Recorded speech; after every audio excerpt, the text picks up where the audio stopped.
So we are going live on Facebook. So welcome everyone to our first tour, virtual tour that we're doing today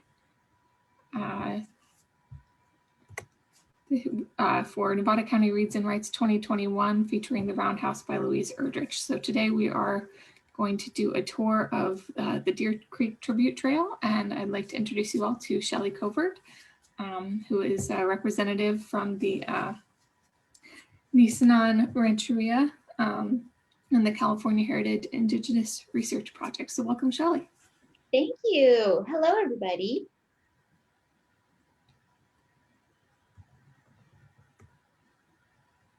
All right, and can everyone see the slide here, the Nevada County Reads and Writes 2021 slide? Yeah, there's something on top of it on my screen. How's that?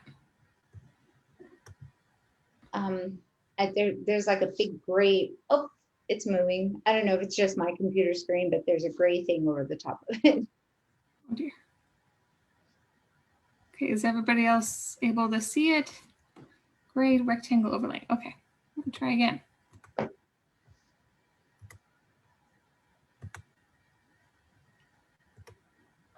How's that? It's still there, only different. It's up in the top now. Oh, now there's a big box in the middle. That's really weird.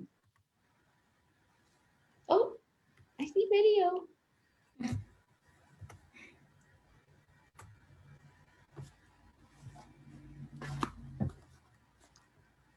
All right.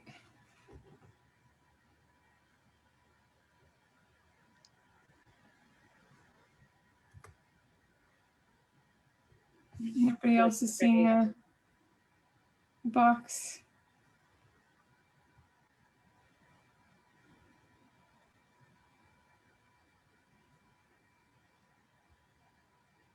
Oh, it disappeared.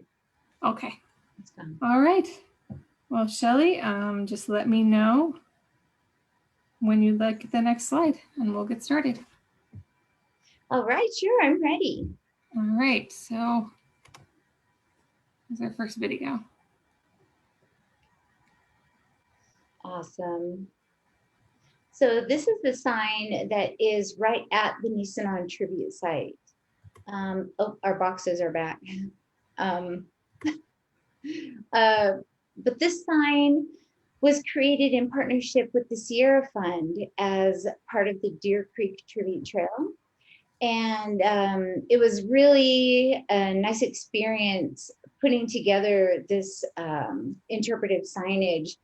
We did all the graphics for the signs, went out and we found the local petroglyphs to include in the sign. And then one of the gals at Sierra Fund helped make a graphic there at the bottom that we've been using on all of our signage now. It's from an actual basket that is at the Firehouse Museum in Nevada City, which is run by the Nevada County Historical Society. And there at the Firehouse Museum, they have a beautiful collection of some of the last Nissinon baskets. They also have different regalia pieces. And we have a photo wall with pictures of the old reservation that was up on Cement Hill before it was terminated. And some of the last roundhouses that were there, which are ceremonial houses. And so there's a really nice collection there at the Firehouse Museum. If it ever opens up again, you know, post-COVID, if you haven't been there, there's a lot of really beautiful stuff that you just can't see anywhere else. It's unfortunate that these things are so rare.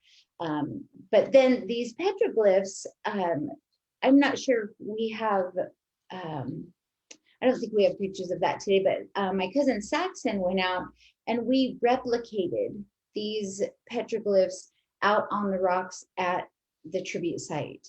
So it's kind of fun because you can send the kids out to look for the petroglyphs and see if they can find them among the rocks. And while they're not prehistoric petroglyphs, they are actually petroglyphs relevant to the area. and they were etched into the stone by a Nisenan person. My cousin Saxon Thomas put them on the rocks. So it's kind of interesting, because people think that maybe they're old. And so we always make it really clear that, we put these on in modern time. But I think it really adds to the feel down there at the Nisenan tribute site. So this is where the Ankola Bridge is. And Ankola is what the original Nisenan name of Deer Creek was. And when they put the suspension bridge in down there, we were invited to be part of the design, like what would be beautiful. We had started the conversation about talking about maybe something that looked like a fallen tree, because they traversed lots of things with ropes and trees, and they were very creative. And anyhow, the suspension bridge, if you haven't been down there, is also just really beautiful. And so that's the Ankola Bridge. And this is the sign that's right down there at the tribute site. So it's really quite beautiful. And if you haven't seen it, like I said, you really should go out and take a look. Take a look in the Firehouse Museum and see some of the baskets that are there. All right, Meg.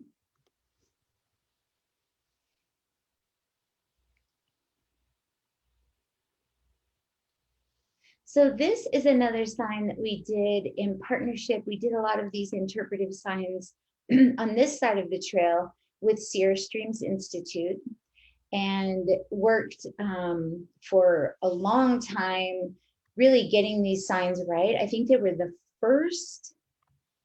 actually the first signs that we were invited to be part of inputting, like what is actually about the tribe, from the tribe, which, man, it's probably been 8 or 9 years ago already.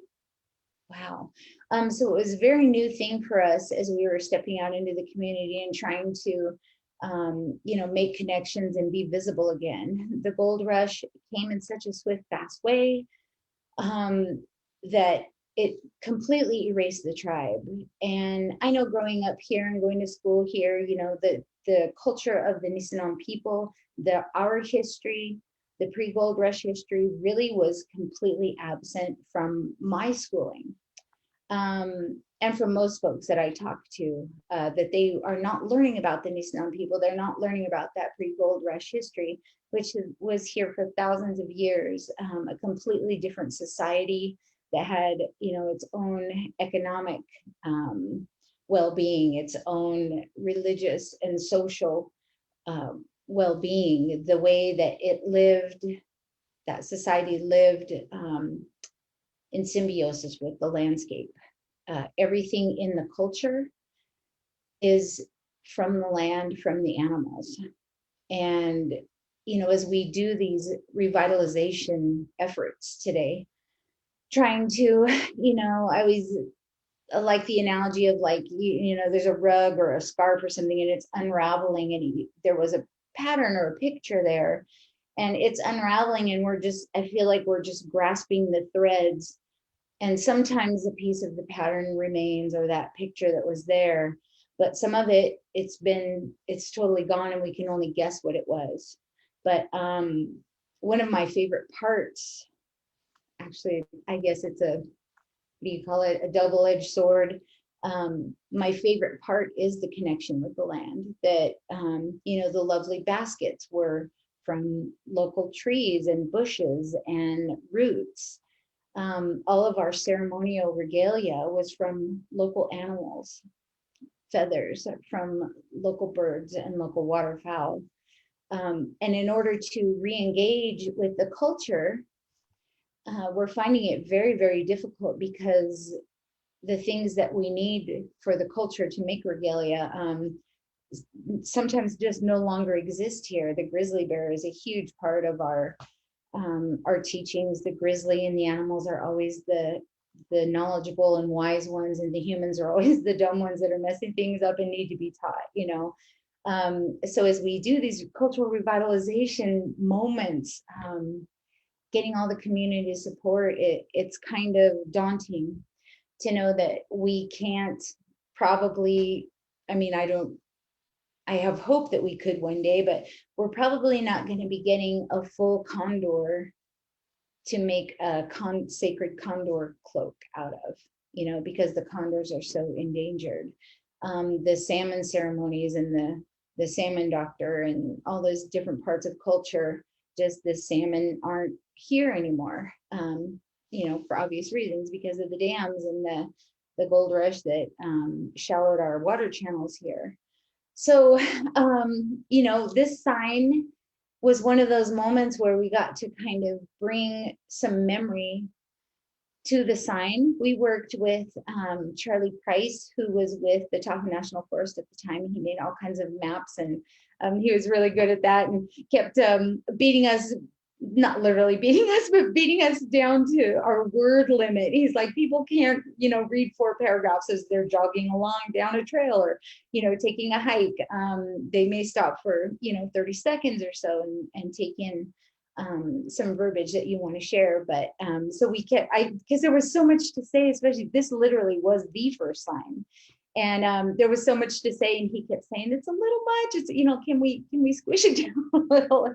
But it's great how many memories it brings back, memories of worry and, so afraid to get it wrong, and just all the things that came with the signs. But now they're there, and people, I hope that people take moments, the 30-second look over at least of the signs and appreciate them and the knowledge that they have to share.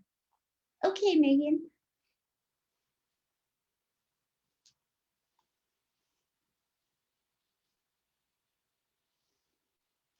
Oh, so here we are walking into the Nisenan plant garden, which was another project we did with Sierra Streams Institute. This is one of the other signs created that talked about some of the native plants. And we got a native plant palette and we went out there. Some of the schools were involved in helping us plant. I got some of my aunties and tribal members out there. My cousin Saxon made that bench, and there's another little sign that says Nisenan Garden. And we also created a spiral walkway, so you can, just take your time and cruise around the spiral and go to the center and go back out. But there are a lot of native plants there that we were using as teaching moments with the school kids. So going out, teaching them the English name, the Nisenan name, and then some of the native uses for the plants out there. So it was really a great opportunity for me to get out and meet with different classrooms and really share some, oh, here we go. Oh, look, she's got it in film. This is so great. So here we go, walking down into the garden here.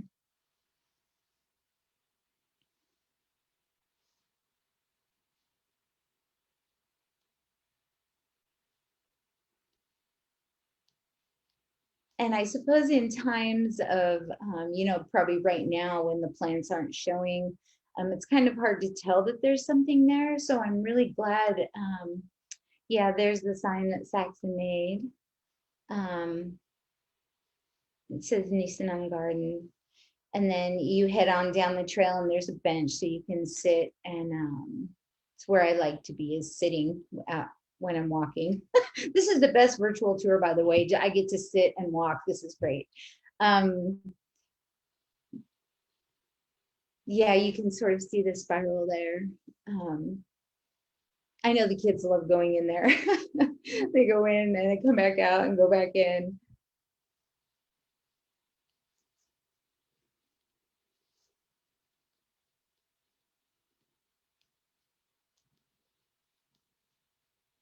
Oh yeah, there's the sign.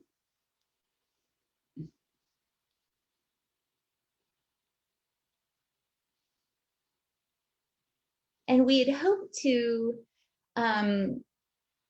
in the garden, we had hoped it to be like a functioning garden. But because it's so far down the trail, from either side, there's a couple entry points.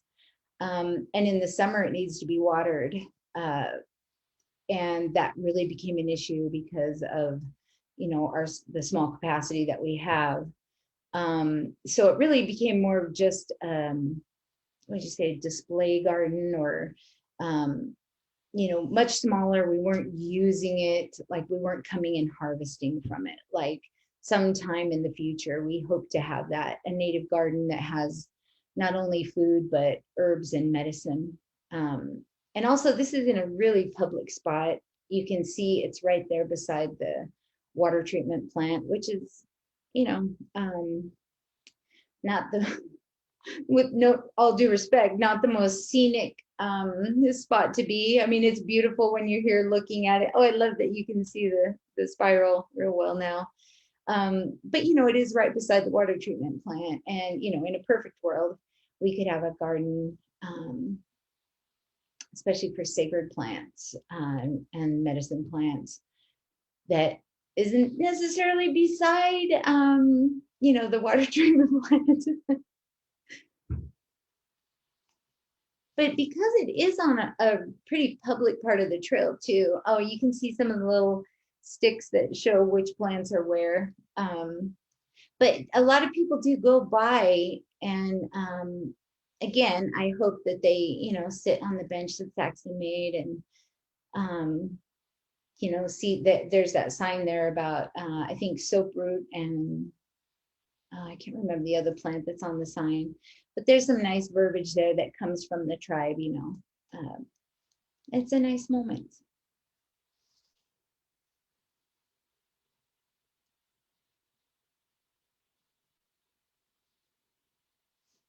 Oh, starting to get some blackberries back in there. Uh-oh.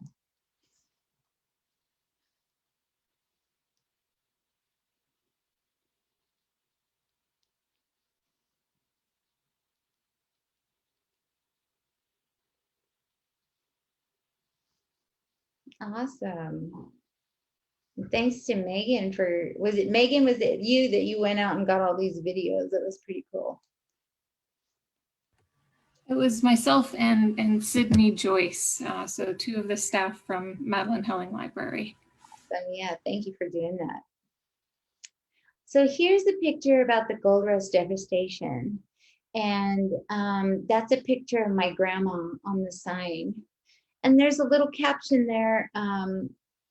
There's after the gold rush and during the gold rush, the Indian people learned, to mine for gold themselves. They, at the beginning, they were trading weight for weight gold for trade beads that the people were bringing in, and they got wise to that, fairly quickly, and were mining for gold for as long as they could, until they were kicked off their claims and kicked off the land.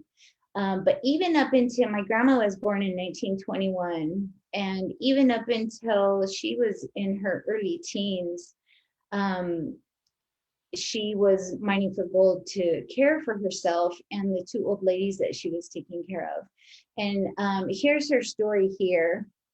I'm not sure I can read it. She says, I started mining when I was 14 years old. I'd walk down, oh,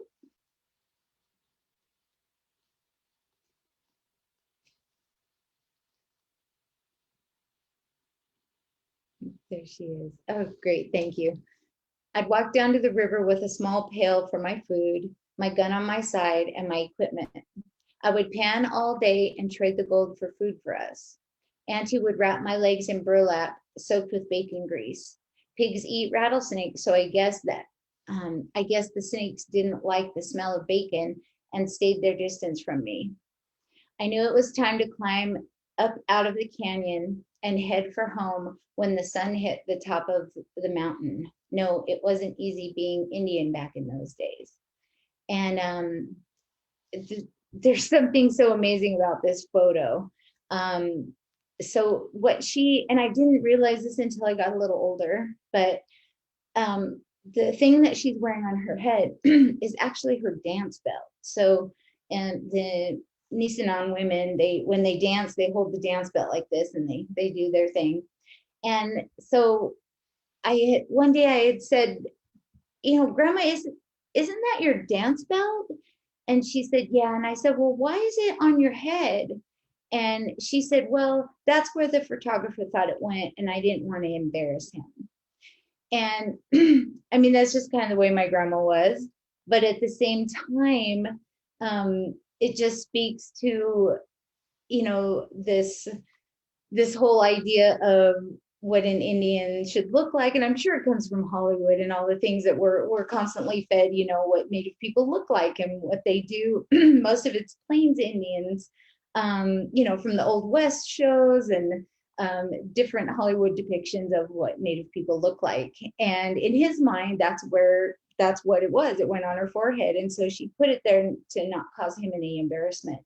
And at the same time, you know, as we're going back and doing these revitalization efforts, like I was talking about before, had I not really come to that conclusion or asked her about it, maybe all of us girls today, as we bring our dances back, would be wearing our dance belts on our head, you know. And it's just it it talks about the danger, I guess, or points to the danger of there's always somebody studying the tribe or interpreting the tribe for them or labeling the tribe. Like, you know, we had been called Maidu for so long. I identified as a Maidu person up until my late teens, until my grandpa said, we're not Maidu, we're Nisenan. And I was like, what is that? I'd never even heard the word before. And I guess it's because the culture was so erased that there's this space left there for people to do those interpretations for the tribe and to speak for the tribe. And I'm just so glad that we're to a point now where we're at least visible enough in our local community that we can speak for ourselves. Okay, next slide. Oh, I forgot to say the significance of that is because that trail goes right through Providence and the Providence mine site. The California Indigenous Diversity Sign. So this talks about the incredible diversity that California has in Indigenous culture. I think that we have over 250, close to 260 different tribes in California. And the linguistic variations that those tribes spoke is just amazing. The only other place on the planet that has such unique identity in such a small geographic place is Papua New Guinea. That's a good little trivia piece that I learned. But you know, Nissinon, so you can see that here in the blue where the arrow is pointing. It's quite large territory. And we have the Nisenan language is its own separate language. It is not Maidu. It's not a dialect of Maidu. Maidu is its own language, as is Konkau, as we say, or Konimkawi, the Machupta folks, and the Nisenan. And we're kind of the four tribes that have all been labeled as Maidu for a very long time, but they're actually four distinct cultures, tribes with their own customs, ceremony, leaders, and geographic distinctions. And so in Nisenan territory, you go 20 miles down the road, and Auburn has a different dialect of Nisenan. And the just about 20, 25 miles, and you're really into somebody else's district, into they call them language districts. And so we're extremely diverse, and the people prided themselves on this diversity. I know that old Chief Kelly spoke, I think he said 8 dialects of Nisenan. My grandpa talked about some of the old men and women knowing up to 10 dialects of Nisenan. And we work very closely with a linguist called Dr. Sherry Tatch. And she, you know, she is core center for our Nisenan language revitalization that's going on right now, because we have no fluent speakers, unfortunately.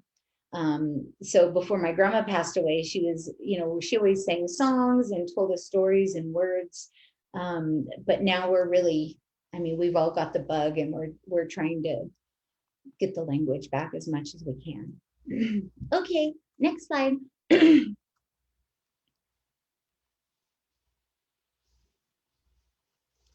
So this is a sign about the Nevada City Rancheria, and this is a photo from 1904. I love that there are modern structures mixed in with the Nisenan structures here that you can see in the foreground. And so the Nevada City Rancheria, this is up on Cement Hill. It was originally, you know, I like to refer to it as the last stronghold for the people. So the Nisenan people, as they were being killed, removed, there was a big push to just get all the Indians out of here and send them to the reservation on the coast. And there was one down in the Central Valley, that the remaining families all came together up here on Cement Hill. Another spot was Anthony House, which is now under Lake Wildwood. And the people had gathered here, and in 1852, there were just under 2,000 Nisenan people living up here on Cement Hill. And the Craig family, who had come and homesteaded this spot where the Indians were living, were luckily native friendly. And instead of making them leave or having bad things happen, he just asked them to move over a hill because he wanted to put in a vineyard. And that is the land. He told them that they could stay there forever because it was his land, and he showed them a map and everything. And because of that family, the Craig family, that land eventually became what is now known as the Nevada City Rancheria. And it had federal recognition from 1913 to 1964. And unfortunately, the Nevada City Rancheria was terminated along with 43 other California rancherias. And of those 44 total rancherias in California that were terminated, 41 have been restored or given back their federal recognition. And Nevada City is one of the 3 that remains in a terminated state. So if you've seen our push for support for federal recognition, we just got our local board of supervisors to unanimously support a resolution supporting our recognition and the restoration of that recognition. This is what it's all about. It's just, you know, it seems it's an injustice that I feel, you know, we have all these social and racial justice movements going on today. And yet the first one that happened here on these lands just still remains just kind of laying over there. And the federal government could remedy it so easily by putting our name back on the list of federally recognized tribes. And then we would be eligible for housing, health, education, economic development. Some of the grants that I see for like clean energy, the gardening, some of the food sovereignty monies for federally recognized tribes because they do it on their own reservations is just, it would be life-changing for our tribe. And so we really seek, you know, to have that injustice remedied. And federal recognition would mitigate a bunch of the things that are wrong with the tribe, and I mean, outside of the poverty and undereducation and, you know, all the things that go along with being very disadvantaged folks. But I do love this. I love this photo. I guess those little shacks there, because they had glass windows and it like made the paper, because most of the time if an elder passed away, they burned the house that they lived in. They burned the person, we're a cremating society, and they burned all their belongings. And so they finally got to the point where they didn't burn down the houses, and it like made the papers. And the shacks, they didn't burn the house, and they had windows. I guess it was quite the big deal. Okay, next slide.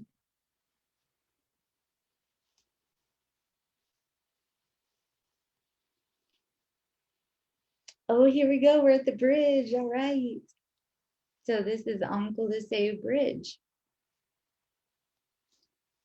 So when the dedication of this bridge happened, I had to go above my mom's head to her oldest sister, my Aunt Bertie, who's passed away now, because I wanted to sing and I wanted them to dance, and I wanted them to dance on the bridge. And, you know, my mom's words is that they don't, quote unquote, play Indian. And they're so worried about oh, it's such a conundrum sometimes. They're so worried about, um, you know, like looking like they're faking it or being like a fake Indian or something, that they almost don't express our own culture, because people don't recognize it as our culture. I mean, it's a really convoluted conversation when I'm having it, especially with my mom. And so anyway, I asked them to dance, and it was a very simple basket dance. We all had our own baskets that we'd made, and they literally were just, offering to the directions, and had special things in the basket, little herbs and plants that they dumped in the water afterwards. But I had to go to my Aunt Bertie, and I said, Aunt Bertie, I really want you guys to dance down there, because they had never done anything on the land like that. And my mom didn't want to at first. She was like, she just didn't want to go up and, I guess, perform or be seen as a performance, especially if something that I was just into, like bringing feminine energy back to this heavily mined place, and we're so excited about this bridge and the Nisenan Tribute Trail, and we're being honored down here. And I really wanted them to be honored as well. And I wanted them to, I mean, I have my own selfish reasons why I wanted them to dance, because I want them to create that magic, and all these sisters, there's 6 sisters, but them being on the bridge together and doing a dance and a song that I had constructed and written myself. I just felt it was pure magic. So my Aunt Bertie actually went to my mom and said, "You're going to do this for her." And mom said, "Well, I'm not wearing feathers." And I said, "Nobody said you have to wear feathers, mom." And she said, "Well, I'm not wearing a dress." I'm like, "You can wear your pants, mom." And so we have a lot of beautiful photos on our website, that you can see of them dancing out there. And it was just, for me, it was one of my favorite moments out of all the work that I do and all the things that, there's so many great things that happen, but that moment where, oh my God, I'll tear because my auntie's gone now, but, that they were able to come out and dance and be appreciated and seen for the first time here ever in like 100, I don't know how many years.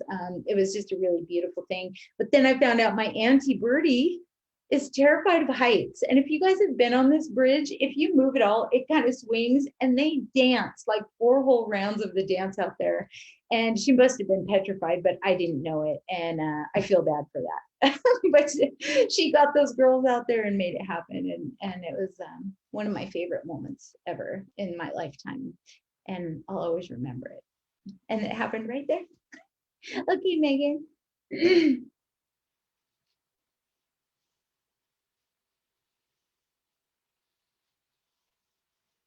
Oh, and we're done. Woo! What a great walk. And I'm not even sweaty and tired or anything. That was all of them. Thank you so much for walking that trail with us today. And we have a few comments on Facebook. Great. And actually on our Instagram as well, someone asked, is this something that they can listen to and follow along while they go on the trail? And I think, yeah, you could totally listen to these stories and take a nice walk and check out all of these places that are really important. That's a really great idea. I had originally, when we put the signs out there, unfortunately, it was a pretty small grant that did those interpretive signs. But I had wanted the little, where you push the button and it talks to you. Someday I would love that. We just had some public art up in town as well. I did some great big panels with help from some of my friends and local artists here, for the art in storefronts that the Nevada County Arts Council did. I sit on the Nevada County Arts Council board, and I really love the things that are going on in town, especially during COVID times, with a lot of the storefronts being open, putting the art in the windows. But I did a narration that talked about, oh, it was my big, I forgot it was here with me. My Hitahani Pe Nikwonom, which is, they told me my language was dead. that's my handwriting, and I guess it's supposed to be sort of ironic because I'm writing it saying that they told me my language was dead. And but I loved that because people could look at the different canvases and hear me saying the Nisenan words for some of the animals and some of the plants that were here. But wouldn't that be nice, like to take this on the walk with you? That would be really cool. And we have a question in our chat box here. How can allies help encourage that restoration of federal recognition? Awesome, thank you. So we just, last year we did a big push. We did tabling and got lots of local letters of support specifically for our Board of Supervisors in each district. And now that we have our Board of Supervisors support, I always feel like they were the first domino in the stack to go. We got Nevada City, actually Nevada City did their resolution first. Still working on Grass Valley. But the next one's going to be to our senators, and then to the new Secretary of Interior and to whoever the point person is in the Biden administration. And so we're getting all that stuff ready now. It's going to be going up on our website. So if you guys don't mind, guys and gals, don't mind, if you check our website, nisenan.org, Nisenan.org, we've got a lot of information up there now. We have our whole entire November, which was Nisenan Heritage Month. We have the entire month and all the content. We just put out tons of digital content because we didn't do our in-person event, Nisenan Heritage Day. But we're going to get the pages up there. So to make it digital and easy, like where do you live? Who's your person you need to contact? So that'll make it super easy. But that stuff should be coming up. I'm hoping, by the end of the month, if not by the end of the month, halfway through next month. I know it needs to move now because the conversations are happening. I know that the new administration has mentioned working with Indian country a lot. And I mean, I hope that's true. So we need to start ramping up. But if you wouldn't mind checking the website, all that information is going to be up there soon. We got a great web designer who's been volunteering for us, and he's just like, we throw something at him and it just pops back with all this information. Like, how do we? And he's like, here you go. It's really fabulous, but it's such a resource and it should be up there soon. But if you don't mind, keep checking.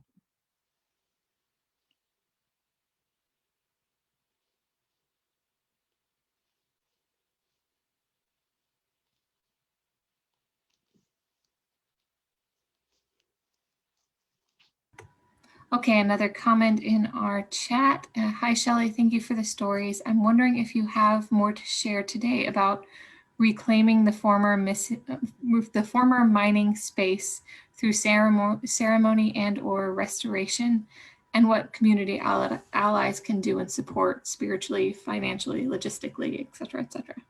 Yeah. So in the way the world and the universe is the strangest thing and unpredictable. Our nonprofit, the California Heritage Indigenous Research Project, or CHIRP for short, acquired 32 acres just downstream of the Ankola Suspension Bridge and the Nisenan tribute site. And through a really strange and random set of events that had been going on for years in the planning and to get this land, it's got a conservation easement on it, and it will always be protected as open space. And somehow we were in the right place at the right time. And when I created the nonprofit, I made sure I checked all the boxes that says we'll accept land and stocks and bonds and planes and boats. I didn't know what the heck I was doing back then. I'm like, well, I guess we'll accept it all.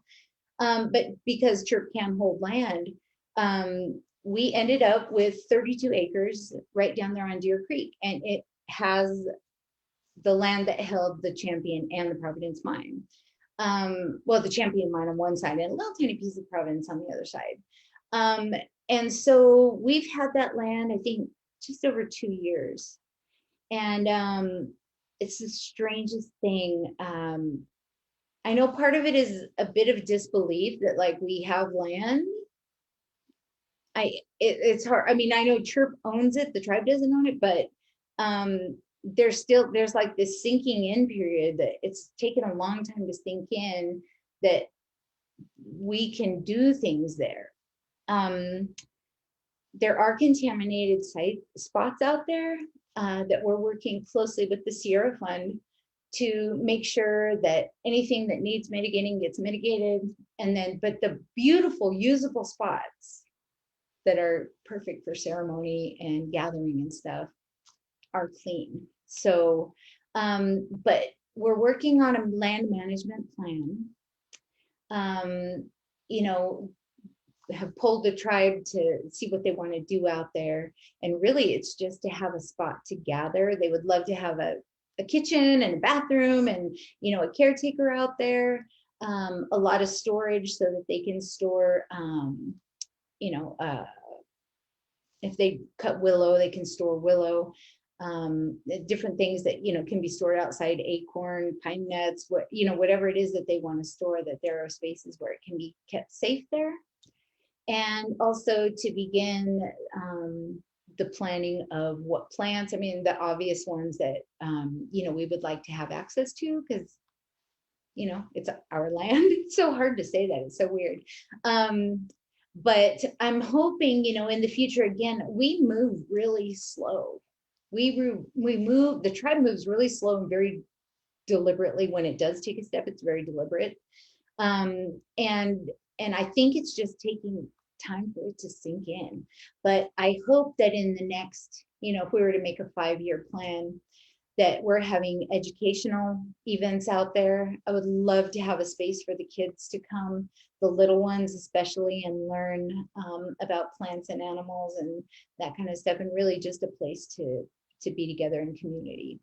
I think we're a little bit far away from that. You know, we've had people who are offering to help plant and, you know, do different things. I know the people that do the bees offered bees, and we know a mushroom guy who wants to help us do plant mushrooms and stuff out there, and it's just a little premature. But in the long run, I think because of the slow deliberation, it's going to be just that much more awesome. And again, I think it's something that, you know, I think community, if you're interested in that kind of thing and hearing from us, keep checking in. Because it's funny, when things do happen, they happen really swiftly, and it's like takes a long time, and then it goes whoop, it just whoop, pops into being. So I'd encourage you to check back, yeah, as you feel moved to do so. Thank you for the question.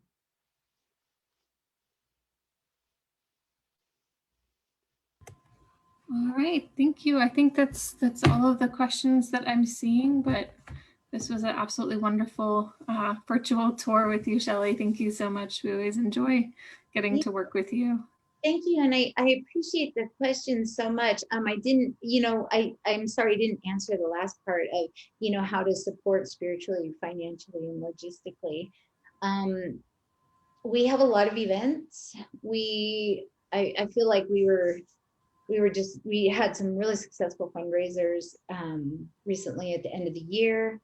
There's always something. I know it's harder in COVID times, but again, it's, you know, check in the website, follow us on all of our social media moments, our YouTube, Facebook, Instagram, all the stuff. Please sign up for our newsletter. You'll see it. You can sign up on the newsletter on the website. And we send out, I know a newsletter just went out this morning talking about all these library events so that people can stay engaged. And that's probably the best way. And then when things come along, we can shoot out to our community and, you know, let you know of great things that are happening, or if we need help or we're sinking or something, help. But it really is our website and our social media are the best ways to stay involved and engaged. So sorry, I didn't answer that before. All right, wonderful. Well, I think we can wrap it up here for today. And I look forward to, I hope everybody here joins us for next week's virtual tour of the virtual map of Nisenan. lands. Awesome. Ekwa, everyone. Thank you. Thank you.